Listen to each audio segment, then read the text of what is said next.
নমস্কার বন্ধুরা, দিকনগর আড্ডা চ্যানেলে তোমরা সকলকে স্বাগত জানাই। আজ ফার্স্ট পার্টের লাস্ট ভিডিও। ফার্স্ট পার্ট বলতে আমি টোটাল ঘরের ভিডিওটাকে 3টে ভাগে ভাগ করেছি।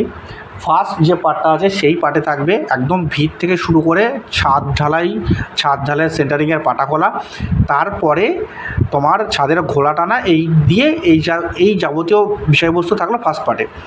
সেকেন্ড পার্টে থাকবে প্লাস্টার করা, টয়লেট বসানো, কুয়ো করা, সেই বিষয়বস্তু থাকবে সেকেন্ড পার্টে। আর থার্ড পার্টে থাকবে প্লাস্টারের উপরে রং করা, নিচে টাইলস বসানো, মার্বেল বসানো এবং দরজা জানালা লাগানো, গ্রিল করা এবং কনসোলিং ওয়ারিংগুলো করা, ভেতরে যে তারগুলো যাবে সেগুলো করা দিয়ে থার্ড পার্ট একদম কমপ্লিট ঘর যখন হয়ে যাবে ওটা হবে থার্ড পার্ট। আচ্ছা, আজকের ফার্স্ট পার্টের যে বিষয়বস্তু, ফার্স্ট পার্টের লাস্ট ভিডিওর যে বিষয়বস্তু, যে সেন্টারিং কতদিন পর খুলবো ছাদের সেন্টারিংটা এবং কী করলে ভালো হবে। সবার প্রথমে আমি বলবো বাড়ির মালিক হিসেবে তোমার প্রচেষ্টা সবসময়ের জন্য থাকবে গরমকালে 21 দিন আর শীতকালে 28 দিন। আচ্ছা, এটা পড়ে যান বলি। গরমকালে থাকবে তোমার প্রচেষ্টা যে 21 দিন পরে পাটা খোলবার, আর শীতকালে থাকবে 28 দিন। এই হলো ব্যাপার। এইবার তোমার মিস্ত্রি সেটা মানতে চাইবে না, সেই জন্য যখন ঘর শুরু হবে তার আগেই তুমি কথাবার্তা বলে নেবে, প্রথম ব্যাপার। এবং সে বলবে গরমকালে 15 দিন আর শীতকালে 20 দিন, এরকম বলবে। এইবার এর মধ্যে যতটা সম্ভব তোমার বাড়ানো যায়, যতটা সম্ভব তুমি বাড়াতে পারো। বাড়ানোর সর্বোচ্চ সীমা বা সর্বনিম্ন সীমা যদি বলি আমি, তাহলে গরমকালে ওই 21 দিন আর শীতকালে 28 দিন। এবার তুমি যতটা বাড়াতে পারো, ওরা 15 দিনে খুলে দেবে, এবার তুমি যতটা টেনে এসে বাড়িয়ে নিয়ে যেতে পারো। এবার যদি বলো আমারটা তাহলে কতদিন পর খোলা হলো, আমারটা আজ যখন খোলা হলো তখন একদম 18 দিন কমপ্লিট হয়েছে। আমারও ওই 15 দিনের মাথায় খুলতে বলেছিল, তারপরে চেপে টেনে এসে নিয়ে গিয়ে এই 18 দিনের মাথায় খোলা হলো আমার, মানে 18 দিন কমপ্লিট। তাহলে 18, 19, 20, 21 আর 3 দিন রাখতে পারলে ভালোই হতো, কিন্তু আমার 18 দিনের মাথায় খোলা হলো। আচ্ছা, আমারটা খোলা হয়েছে, তোমরা চেষ্টা করবে সবসময়ের জন্য 21 দিন রাখবার। এই হলো প্রথম ব্যাপার।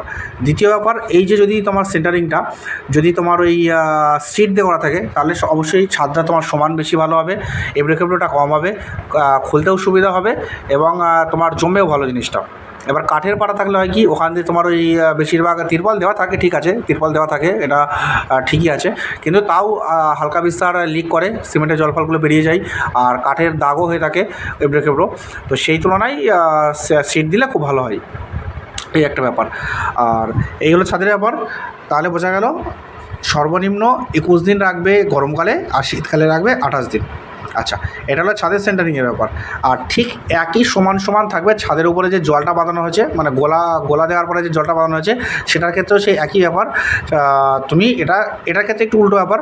গরমকালে তুমি রেখে দাও 21 দিন 22 দিন, গরমকালে রেখে দাও, কিন্তু শীতকালে মোটামুটি ঠান্ডাই এরিয়া, তো মোটামুটি তুমি ওই 20 দিন রাখো, অসুবিধা নেই, 18 দিন 20 দিন রাখো, ঠিক আছে, তাতে কোনো সমস্যা নেই। শীতকালে যেহেতু ঠান্ডা এরিয়া, অসুবিধা হবে না, গরমকালেই বেশি সমস্যাটা বেশি হয়, সিমেন্টের যে গরমটা সেইটাই বার হওয়ার চেষ্টা করে, সেই জন্য ছাদটাকে ঠান্ডা করবার জন্য আমরা জল দিয়ে রাখি।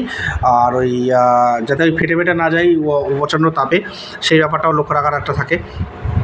তাহলে সেক্ষেত্রে আমি যেটা দেখেছিলাম, আমি ওই 20 দিনের কাছাকাছি জল বাঁধিয়ে রেখেছিলাম, ঠিক আছে, তারপরে আমি জল খুলে দিয়েছিলাম। ওই 20 দিন 21 দিন রিল্যাক্সে তুমি গরমকালে জল বাঁধিয়ে রাখতেই পারো, আর শীতকালে 18 দিন 19 দিন রাখতেই পারো।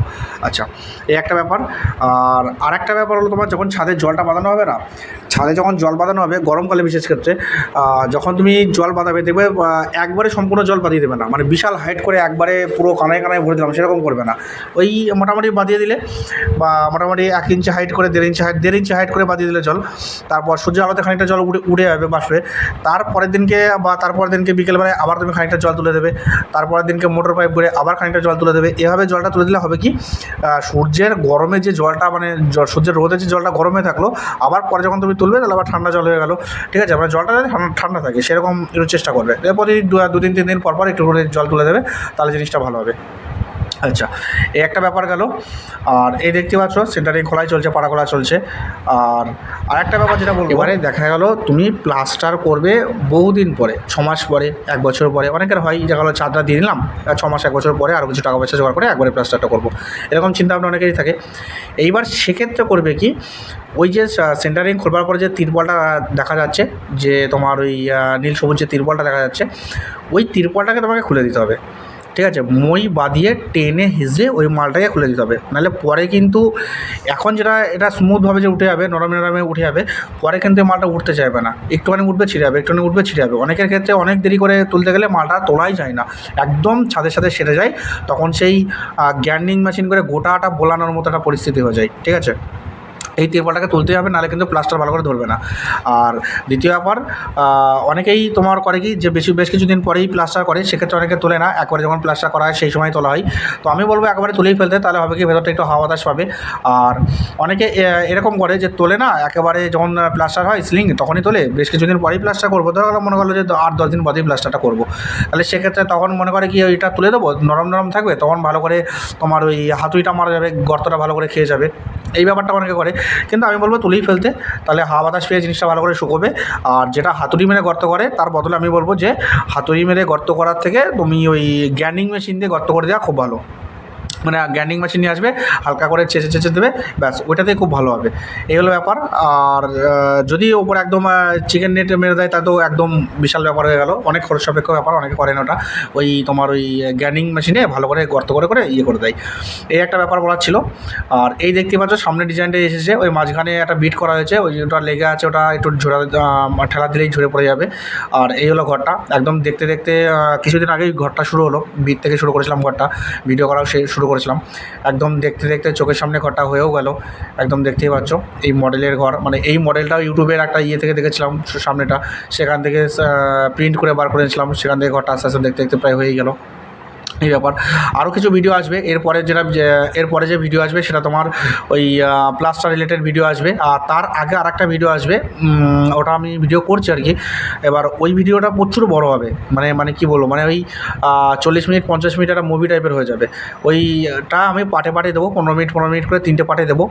ওইটা হবে সবথেকে গুরুত্বপূর্ণ ভিডিও, এখন এই যাবৎকালে যত ভিডিও করেছি তার মধ্যে সবথেকে গুরুত্বপূর্ণ ভিডিও হবে ওইটা। ওই ভিডিওটার বিষয়বস্তু হবে এই যে একদম ভিত থেকে শুরু করে কমপ্লিট প্রথম পার্টের ছাদ অবধি একদম কমপ্লিট, কী কী বিষয় আমি লক্ষ্য রাখবো, কী কী সমস্যা, কী কী সমাধান, কী কী বিষয় লক্ষ্য রাখবো, কী কী সমস্যা হবে, কী কী সমাধান করবো, কাজ করতে গেলে সমস্যা তো হবেই, সেই সমস্যাটাকে কীভাবে এড়িয়ে চলবো, এই এই ব্যাপারটা থাকবে। আমার নিজের ঘরটা করবার পরে যে আমার যে এক্সপিরিয়েন্সটা হচ্ছে, সেই এক্সপিরিয়েন্সটা আমি শেয়ার করবো, যে এইভাবে ঠকবা না, এইভাবে ঠকে যেতে পারো, সেই জায়গাগুলো একটু লক্ষ্য রাখতে হবে। মিস্ত্রির সাথে কীভাবে কথা বলতে হবে, সিমেন্ট বালির দোকানে কীভাবে কথা বলতে হবে, ইটের কাছে কীভাবে কী কথা বলতে হবে, সেই ব্যাপারটা বলবো। আর যে এইটা হলো তোমার ওই সিঁড়িটা ঢাকার একটু প্রবলেম হয়েছিল আমার এখানে, সিঁড়ি করে জল ছাদ করবার পরে ভালো করে ঢেকে দেবে, নাহলে সূর্যের আলোয় ফেটে যাবে জল। এই জন্যই ছাদের উপরে জল বাঁধানো হয়েছে, যাতে এটা না ফেটে যায়। কিন্তু সিঁড়ির ওখানে আমি দিয়েছিলাম, কাপড় মুড়ে দিয়েছিলাম, তাও সামান্য একটুখানি জায়গায় জল ফেলাতে একটু মানে জল দেওয়াতে একটু প্রবলেম হয়েছিলো, তার ফলে এই হয়েছে। এখন যেটা দেখতে পাচ্ছ এটা জল ছাড়ার ভিডিও, সেন্টারিং খোলা হয়ে গেছে সেই ভিডিও, তার কিছুদিন পরে আমি জলটা ছেড়েছিলাম, একবারে ভিডিওটা করে দিলাম। তো ঠিক আছে, সকলকে ধন্যবাদ, দেখতে থাকো ভিডিওগুলো, আর পরের ভিডিওটা অবশ্যই।